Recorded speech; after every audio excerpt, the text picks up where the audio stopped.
Hi friends, எல்லோருக்கும் வணக்கம். Welcome to நித்தம் ஒரு சமையல். இன்றைக்கி ஒரு சூப்பரான ஸ்நாக் ரெசிபி தான் நம்ம பண்ண போகிறோம். ஆமாங்க, பாவ் பாஜி மசாலா எப்படி செய்கிறதுன்னு பார்க்கலாமா? அதுக்கு முன்னாடி நம்ம சேனலை சப்ஸ்கிரைப் பண்ணாதவங்க சப்ஸ்கிரைப் பண்ணிவிடுங்க.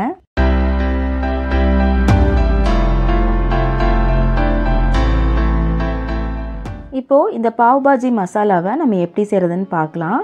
இதுக்கு காலிஃப்ளவர், உருளைக்கிழங்கு, பச்சை பட்டாணி, கேரட் எடுத்திருக்கேன். இது எல்லாத்தையும் நல்லா கழுவிட்டு கட் பண்ணி எடுத்துக்கலாம். இப்போ இது எல்லாத்தையும் ஒரு குக்கரில் சேர்த்துட்டு இது மூழ்கிற அளவுக்கு தண்ணி சேர்த்துக்கலாம். இப்போ இதுக்கு தேவையான உப்பையும் சேர்த்துட்டு இதை ஒரு தடவை நல்லா கலந்துக்கலாம். இப்போ மூடி வச்சு ஒரு 3லேருந்து 4 விசில் நம்ம மீடியம் ஃப்ளேமில் வச்சு குக் பண்ணி எடுத்துக்கலாம். இப்போது காய்கறியெல்லாம் நல்லா வெந்திருக்கும். இதில் இருக்கிற தண்ணியை நம்ம தனியாக எடுத்து வச்சுட்டு காய்கறிகளை ஒரு மத்து வச்சு நல்லா மேஷ் பண்ணி எடுத்துக்கலாம். இப்போது காய்கறியை நல்லா மேஷ் பண்ணிவிட்டு அதையும் நம்ம தனியாக எடுத்து வச்சுக்கலாம். இப்போ இதுக்கு என்னென்ன பொருட்கள் நம்ம மசாலா செய்கிறதுக்கு தேவைன்னு பார்க்கலாம். 2 பெரிய வெங்காயத்தை பொடியாக கட் பண்ணியிருக்கேன், 2 தக்காளியும் கட் பண்ணியிருக்கேன், ஒரு அரை குடமிளகா, 1.5 டீஸ்பூன் காஷ்மீரி சில்லி தூள், 1.5 டீஸ்பூன் பாவ் பாஜி மசாலா, இஞ்சி பூண்டு பேஸ்ட்டு, ஒரு அரை ஸ்பூன் மஞ்சத்தூளும் எடுத்திருக்கேன். இப்போ ஒரு கடாயில் 50 கிராம் வெண்ணெய் சேர்த்துக்கலாம். அது கூட கட் பண்ணி வச்சுருக்கிற வெங்காயத்தை சேர்த்து நல்லா வதக்கிட்டு அடுத்ததாக நம்ம குடமிளகாயும் சேர்த்து நல்லா வதக்கிக்கலாம். இப்போ இஞ்சி பூண்டு பேஸ்ட்டு சேர்த்து வதக்கிட்டு மஞ்சத்தூள், மசாலா எல்லாம் நம்ம சேர்த்துக்கலாம். இப்போ இதையும் நல்லா ஒரு தடவை மிக்ஸ் பண்ணி கலந்து விட்டுட்டு நம்ம கட் பண்ணி வச்சுருக்கிற தக்காளியும் இதில் சேர்த்துக்கலாம்.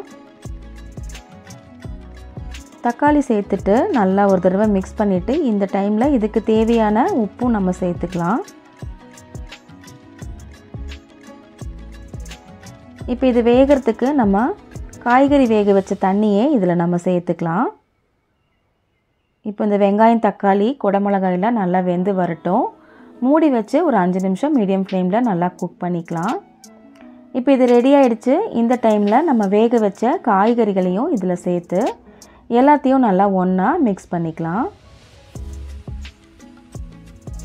இப்போ மறுபடியும் மூடி வச்சு ஸ்டவ்வை சிம்மில் வச்சுட்டு ஒரு 10 நிமிஷம் நல்லா இதை மிக்ஸ் பண்ணி வேக வச்சு எடுத்துக்கலாம். இப்போ இது நல்லா சூப்பராக ரெடி ஆகிடுச்சு பாருங்கள்.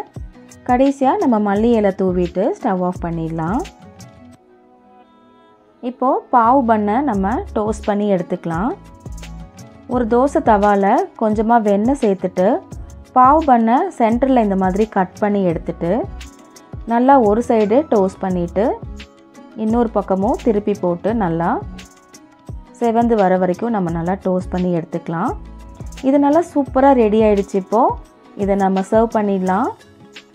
இந்த பாவ் பாஜி மசாலா ரொம்ப அட்டகாசமாக சூப்பராக இருக்கும். இது கூட ராவாக கொஞ்சம் வெங்காயமும் கட் பண்ணி வச்சுட்டு மேலே மல்லி இலையும் தூவிட்டு கொஞ்சமாக பட்டரும் நான் சேர்த்துருக்கேன். சூடான இந்த பாவ் பண்ணோட இந்த பாவ் பாஜி மசாலாவும் சேர்த்து சாப்பிடும்போது ரொம்ப அல்டிமேட்டாக இருக்கும். இதை கண்டிப்பாக நீங்களும் உங்கள் வீட்டில் ட்ரை பண்ணி பார்த்துட்டு உங்கள் கமெண்ட்ஸை சொல்லுங்கள். இந்த வீடியோ உங்களுக்கு பிடிச்சிருந்ததுன்னா லைக் பண்ணுங்கள், ஷேர் பண்ணுங்கள், சப்ஸ்கிரைப் பண்ணுங்கள். Happy cooking!